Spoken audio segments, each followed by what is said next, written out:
नरसिंह जी महाराज नागर ब्राह्मण परिवार में जन्म लिए। गुजरात भूमि में ही जूनागढ़ गांव में ब्राह्मण परिवार में नरसिंह जी का जन्म हुआ। माता पिता भी थे, पर महाराज गांव में अड़ी कोई महामारी कोई बीमारी आई जिसमें नरसिंह जी का माता पिता स्वर्ग सिधार गया। महामारी जैसे कोरोना भी कुछ समय पहले आगे गया है, ऐसी कोई महामारी आई होगी, उसमें भी महाराज काफी लोग गए थे, तो नरसिंह जी के माता पिता भी स्वर्ग सिधार गए। माता पिता गए, एक शरीर से बीमारी भी जुड़ी हुई है, ना तो नरसिंह जी मुख से बोलते हैं और ना नरसिंह जी कानों से सुनते हैं, माने बहरे भी हैं और गूंगे भी हैं। बड़ा भाई भी है, बूढ़ी दादी भी है। दादी और पोता का प्रेम थोड़ा ज्यादा होता है या नहीं होता है। दादा पोता का भी बहुत होता है, और दादी और पोता का तो कुछ ज्यादा ही होता है। वो कहते हैं ना, मूल से प्यारी ब्याज है महाराज। मूल तो है सो है, पर ब्याज उससे भी ज्यादा प्यारा होता है। तो बच्चे बहुत प्यारे लगते हैं, लगने भी चाहिए, क्योंकि बालक भगवान का ही रूप होता है।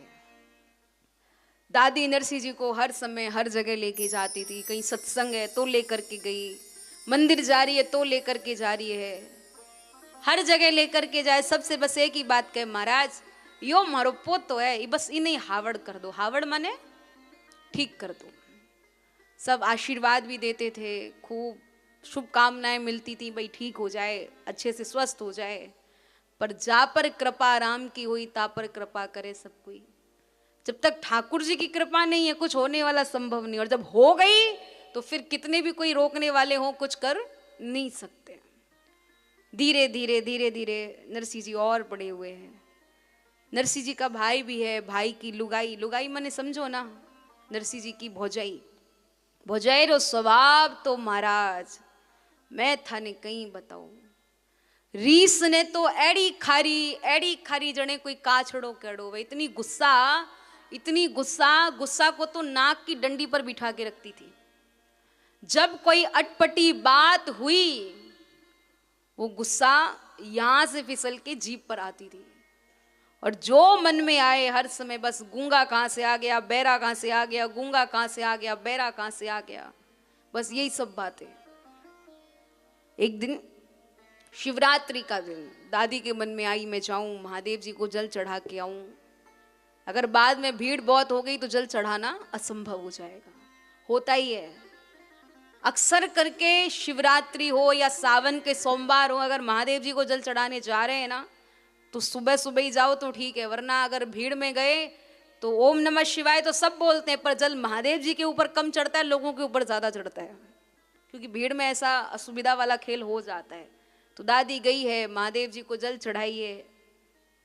जैसे मंदिर से बाहर निकली और बाहर कोना में देखा तो महाराज एक बाबा को देख, एक महात्मा को देख, दादी बोले ये महाराज तो नया है, कभी देखी नहीं। नए महाराज का भी कोई पता नहीं, कहीं इनके आशीर्वाद से मेरा पोता ठीक हो जाए। दादी महाराज के पास जावे है, महाराज के वे डोकरी तुम्हारे पास आ रही है। जैसे ही कही कि डोकरी हमारे पास आ रही है, डोकरी माने समझो, डोकरी किसे कहते हैं? बूढ़ी डोकरी, बुढ़िया को डोकरी कहते हैं। जैसे ही कहा कि डोकरी मेरे पास ही आ रही है, महाराज बोले डोकरी आ तो रही है, सत्संग कीर्तन तो कुछ करेगी नहीं, बस बातें करेगी, पंचायत करेगी। और ये होता है, माताएं अगर किसी संत के पास भी चली जाए ना, तो उनसे बस वो दो चार बातें ही पूछेंगी। कौन सा?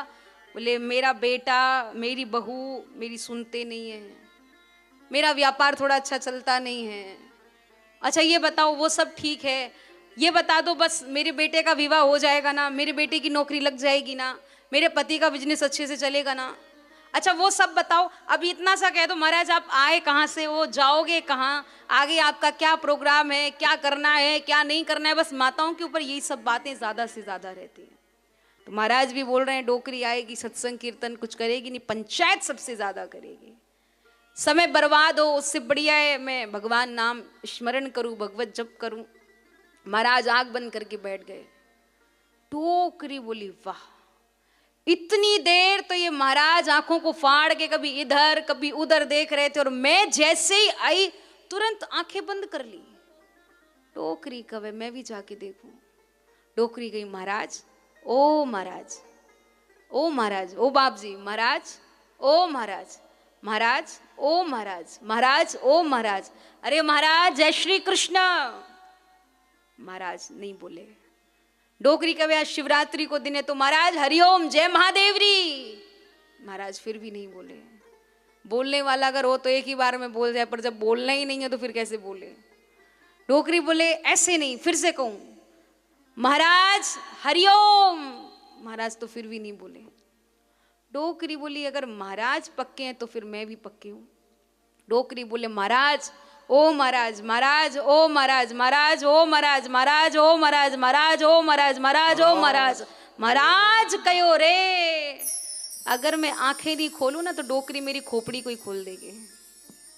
अगर मैं आंखें नहीं खोलूं तो मैं अपने मंत्र को ही भूल महाराज, ओ महाराज, महाराज, ओ महाराज, महाराज, ओ महाराज ही बोलूं। महाराज आंखों को खोल के कहते भाई क्या हुआ, क्यों परेशान है। डोकरी बोली मैं कोई चोरी थोड़ी करूं। अरे ये मेरा पोता है, मुख से बोलता नहीं है, कानों से सुनता नहीं है, इसे कोई ऐसा आशीर्वाद दो ये मुख से बोले और कानों से सुने। महाराज बोले कहाँ है तेरा पोता। महाराज लेकर के नरसिंह जी को देख करके बड़े प्रसन्न, तत्काल बुलाया और गोद में बिठा के सिर पे हाथ फेर के कहते अरे डोकरी तेरा पोता तो भगवान का बहुत बड़ा भक्त बनेगा। डोकरी कवे महाराज ये मुख से बोलता नहीं है, कानों से सुनता नहीं है, अरे भक्ति कहां से करेगा। महाराज बोले घबरा मत, खूब भक्ति करेगा। महाराज नरसिंह जी के कान में कहते हैं बोल बेटा राधे कृष्ण, राधे कृष्ण, राधे कृष्ण, राधे कृष्ण, राधे कृष्ण, राधे कृष्ण। महाराज का बस बोलना ही हुआ और आज जन्म का गूंगा नरसिंह महाराज के बोलते ही सुन करके दोनों भुजा उठा करके प्रेम से कहने लगे राधे कृष्ण, राधे कृष्ण, राधे कृष्ण।